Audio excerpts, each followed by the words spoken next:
बच्चों, आज हम इस वीडियो में करने जा रहे हैं 2.2 से नेक्स्ट क्वेश्चनों में पहले का पांचवा और छठवां। इससे पहले वाली वीडियो में अपन ने 4 तक कंप्लीट किए थे। इसके बाद हम करने जा रहे हैं पांचवा और छठवां। देखिए, पांचवें क्वेश्चन को देखते हैं पहले, पांचवें को। और तो पांचवें को किस तरीके से करेंगे, ये है t² - 15। इसको आपको a² - b² बनाना होगा। तो a² तो यहाँ पर स्पष्ट रूप से है, तो इसको तो आप बना सकते हैं t² - 15। 15 का यहाँ पे वर्गमूल नहीं होता, इसलिए इसको अंडोड में लेकर कर सकते हैं अपन। तो 15 का वर्गमूल अंडोड 15 होगा और उसके आप स्क्वायर लगा सकते हैं, यानी अंडोड 15 का स्क्वायर 15 ही होता है। तो इसको इस टाइप में आप स्क्वायर के रूप में लिखते हैं दोनों, यानी ये बन जाएगा a², ये - b²। आपके पास सिर्फ समीकरण होती है ऐसे इस प्रकार, क्योंकि a² - b² बराबर होता है a + b और a - b होता है। तो हम इस सर्व समीकरण से इसको हम खोल देंगे। तो हम देखिए कि पहले तो इसको प्लस करेंगे, यानी इसके वर्गमूल के स्क्वायर के अंदर की वैल्यू, स्क्वायर के अंदर यानी ब्रैकेट में है, तो इसको a² - b² ब्रैकेट हमने लगाया नहीं है, तो ब्रैकेट नहीं होता है तो भी कोई प्रॉब्लम नहीं है। ये स्क्वायर को छोड़ दो, बाकी वैल्यू यहाँ पे स्क्वायर को छोड़ेंगे अंदर वाली वैल्यू, स्क्वायर को छोड़ेंगे अंदर वाली वैल्यू, उसको लेकर के एक बार प्लस करते हैं, एक बार माइनस करते हैं। तो एक बार तो हम इसको प्लस कर देते हैं, t + √15 और t - √15, इस तरीके से इसके गुणनखंड होंगे। अब हम क्या करेंगे कि इनके बराबर हम 0 रखेंगे तो इनके शून्य ज्ञात हो जाएंगे।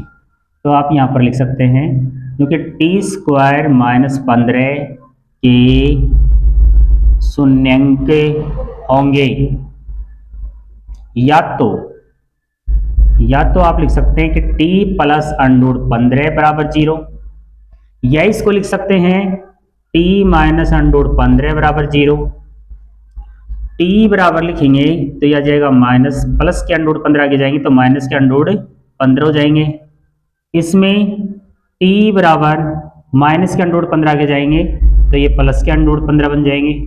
इस प्रकार ये शून्य ज्ञात हो जाएंगे, ये शून्य का आंसर हो गया। इसके बाद हम सत्यता की जांच करते हैं। अब हम करते हैं सत्यता की जांच। सत्यता की जांच, सत्यता की जांच में पहले हम करते हैं शून्यंकों का योग। शून्यंकों का योग यानी हम दोनों शून्यंकों को जोड़ते हैं, तो -√15 और +√15 दोनों का जोड़ होगा 0। अपना सूत्र है -b/a। अगले वाले में करते हैं शून्यंकों का गुणनफल। अब हम करते हैं शून्यंकों का गुणनफल यानी गुणा। गुणनफल में दोनों को गुणा करते हैं, -√15 लेते हैं और गुणा √15, इनको गुणा करेंगे तो माइनस प्लस गुणा होता है तो माइनस का चिन्ह आएगा, √15 को √15 से गुणा करेंगे तो केवल 15 आएगा। और अपना सूत्र है c/a। इसके नीचे 1 होता है, इसके नीचे 1 होता है। a का मान 1 चेक करेंगे, t² के साथ 1 ही गुणा में है। b का मान यहाँ पर नहीं है, क्योंकि इसमें t का मान नहीं है, इसलिए b का नहीं है, तो b का मान इसमें 0 ही है। c का मान -15, c का मान बिल्कुल -15 ही आ रहा है, तो बिल्कुल करेक्ट जा रहा है। तो इस तरीके से आप चेक कर सकते हैं। तो ये था अपना पांचवा क्वेश्चन। अब इस पहले क्वेश्चन का अंतिम क्वेश्चन है, लास्ट क्वेश्चन, जो है छठवां। अब हम इसके बाद में छठवां क्वेश्चन करते हैं, इसी टाइप में करेंगे। तो हम इसको हटा देते हैं और छठवां क्वेश्चन करते हैं। केवल गुणनखंडों में अलग अलग गुणनखंड हैं, इसलिए a² - b² में था। तो देखिए, जांच करने का भी यही तरीका है, इसी तरीके से हम जांच कर सकते हैं। गुणनखंड हम करते हैं अब छठवें का। अब छठवां क्वेश्चन है यहाँ पर 3x² - x - 4, इनके गुणनखंड किस तरीके से करेंगे। यहाँ पे देखिए, यहाँ पे है 4, यहाँ पे है 3, तो इन दोनों गुणा करेंगे, 4 × 3 = 12 होगा।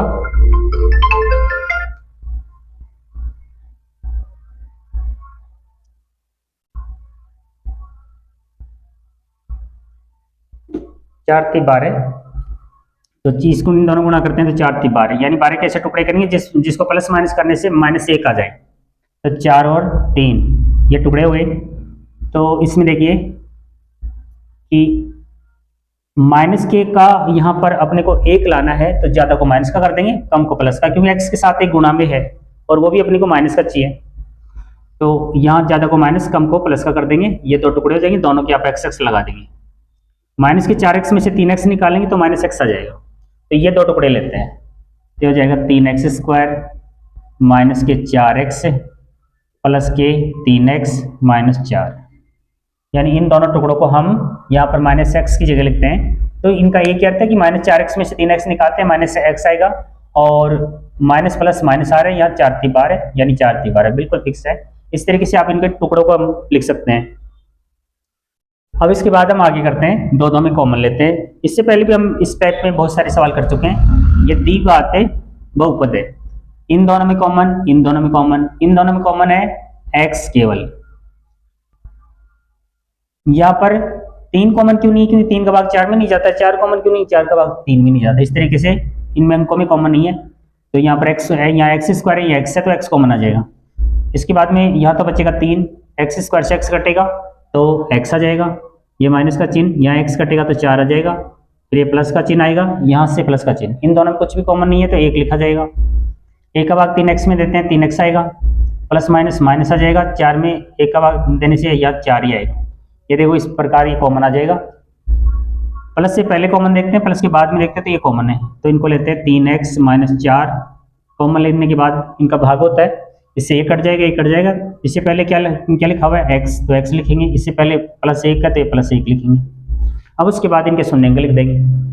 तो आप यहाँ उसी टाइप में लिखते चले जाएंगे, लिखेंगे 3x square minus x minus 4 के शून्य अंक होंगे।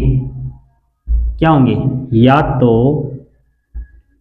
तो 3x माइनस 4 बराबर 0 लिखेंगे, या x प्लस 1 बराबर 0 लिखेंगे।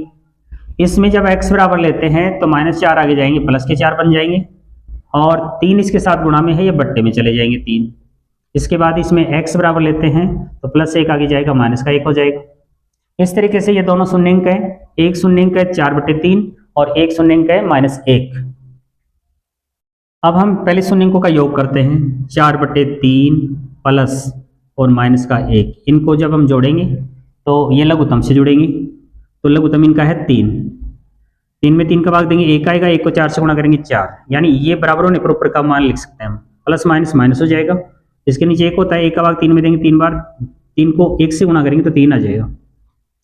अब हम इसके बाद आगे इसमें बचेगा, 4 में से 3 जाएगा, 1 बचेगा, बट्टे में 3, और सूत्र है -b/a।